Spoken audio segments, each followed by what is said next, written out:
Hello à toi, aujourd'hui on va parler de ta personnalité, de l'importance de rester toi-même dans ton processus de création et dans le lancement de ton projet artistique.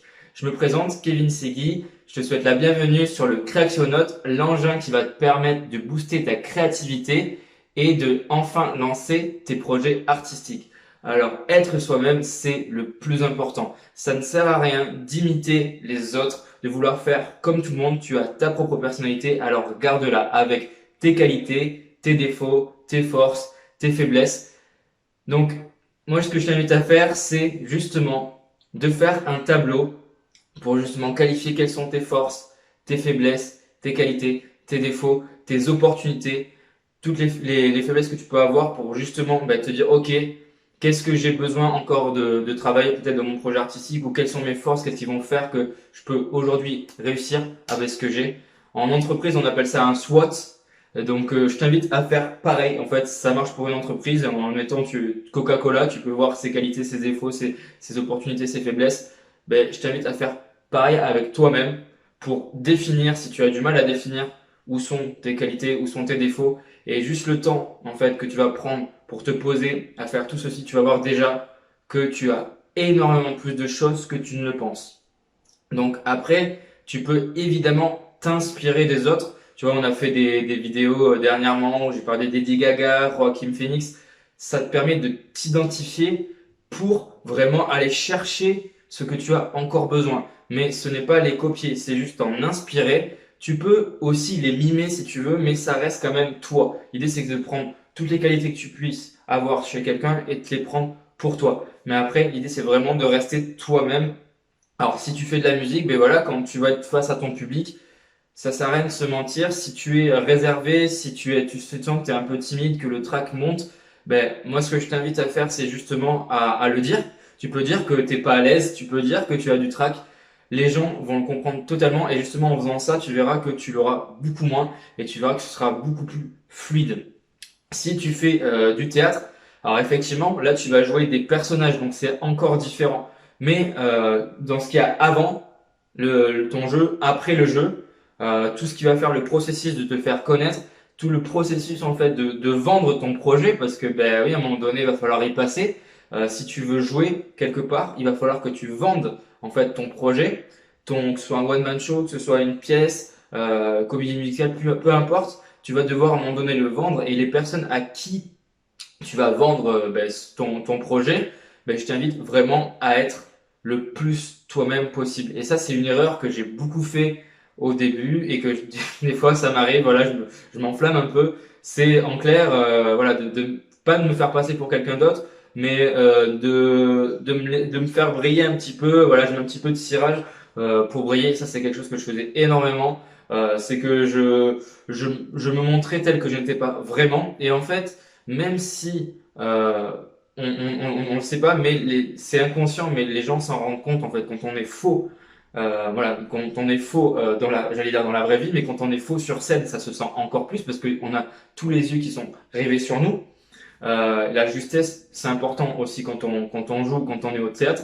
Et ça, je ferai une vidéo qui parlera vraiment de la justesse, vraiment au niveau théâtral. Mais là, je te parle vraiment de ta personnalité autour en fait de ton spectacle, autour de ton projet. Donc ça c'est important, voilà, quand tu vas voir quelqu'un, tu peux lui dire que tu débutes, tu peux dire que voilà, c'est pas évident, que tu connais pas tel ou tel procédé, que tu sais pas comment ça marche. Et normalement, si les personnes sont assez bienveillantes, elles vont t'expliquer. C'est comme dans tous les domaines, il y a toujours des gens qui vont essayer de t'arnaquer.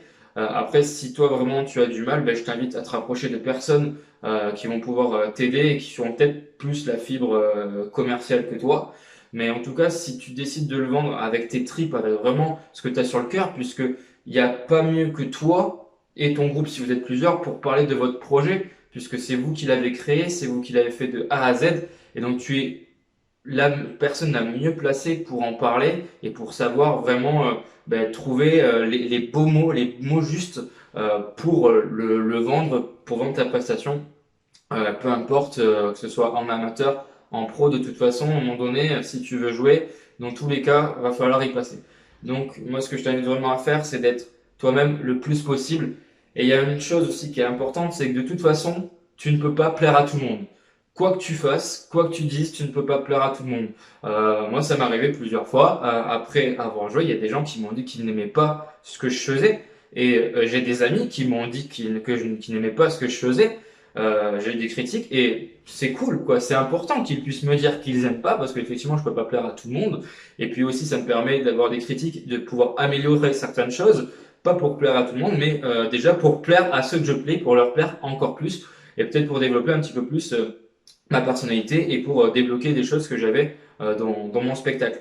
Mais essayer de plaire à tout le monde, en clair, c'est plaire à personne. Par exemple, des humoristes, leur public, ils ont entre 15 et 25 ans. Il y a des humoristes où ils vont être le public va être plus âgé. Alors souvent, on attire le public à qui on ressemble. Moi, je sais que les gens que je vais plutôt faire rire, ils ont entre 30 et 40 ans, voire un petit peu plus. Mais le public qui va être un petit peu plus jeune, souvent, ben, moi, je les fais pas rire, ou ils aiment pas ce que je fais parce que ben, c'est pas dans leur trip. Et puis, les termes que j'utilise, des fois, je fais des parallèles avec des choses que j'ai vécues de ma génération. Donc forcément, ça met une temporalité et la temporalité fait que ben, tout le monde ne peut pas accrocher au wagon. Et donc ça, c'est très très important de rester là-dessus. De parler de ce que tu connais. En fait, voilà, quand tu fais une chanson ou que tu fais une pièce de théâtre, tu parles de ce que tu connais et que les autres peuvent connaître aussi.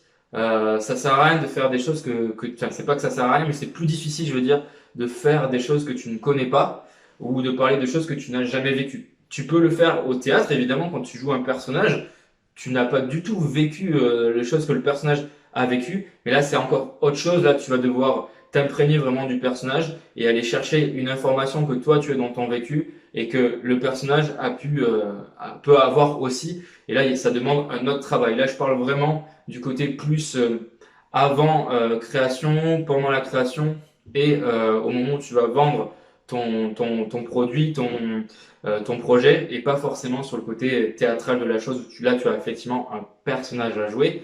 Mais bien que tu aies un personnage à jouer, c'est important que tu y mettes toi, ta personnalité. Si vous regardez vraiment des films qui ont été repris plusieurs fois avec le même personnage, qu'on prend par exemple des personnages de super-héros ou des personnages comme par exemple, si je prends le Cyrano de Bergerac qui a été joué des centaines de fois de différentes façons, et bien Cyrano de Bergerac, à chaque fois c'est un autre acteur et l'acteur met sa patte, met sa personnalité et ça c'est très très important de pouvoir faire ça. Donc même si tu joues un personnage, tu y mets toi ta personnalité. Voilà.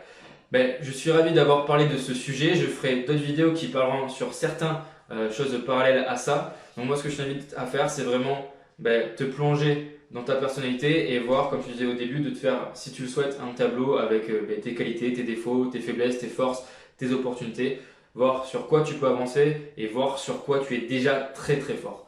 Voilà. Ben, en tout cas, j'espère que cette vidéo t'a plu. Je t'invite à laisser un pouce, un commentaire, à t'abonner et je te souhaite une très bonne journée. À plus, ciao ciao.